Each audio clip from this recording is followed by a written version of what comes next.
घातपाताच्या तयारीत तलवारीसह फिरणारा सराईत आरोपी तोफखाना पोलिसांच्या ताब्यात।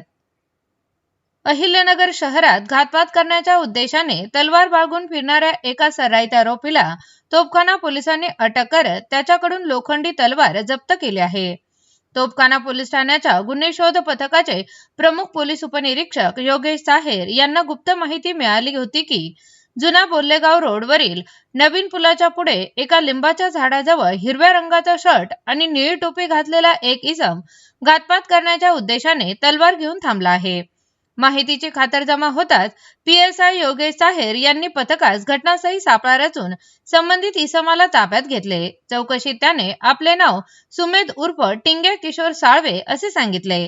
झडती दरम्यान त्याच्याकडून सुमारे 1000 रुपये किमतीची 27 इंच लांबीची लोखंडी तलवार जप्त करण्यात आली। या प्रकरणी तोफखाना पोलीस ठाण्यात गुन्हा दाखल करण्यात आला असून पुढील तपास सहाय्यक फौजदार थोरवे करत आहे।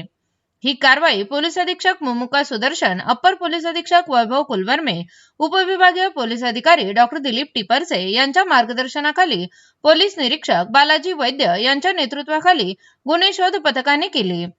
या पथकात पीएसआय योगेश साहेर यांच्यासह अरुण गांगुर्डे, भानुदास खेडकर, अब्दुल कादर इनामदार, सुधीर खाडे, सूरज बाबळे, सुमित गवळी, अविनाश बर्डे, सतीश त्रिभुवन, सुजय हिवाळे, भागवत बांगर, सतीश शिंदे, शाकीर सय्यद, बाळासाहेब भापसे, कपिल गायकवाड, महिला पोलीस नाईक जिजा खुडे आदींनी सहभाग घेतला।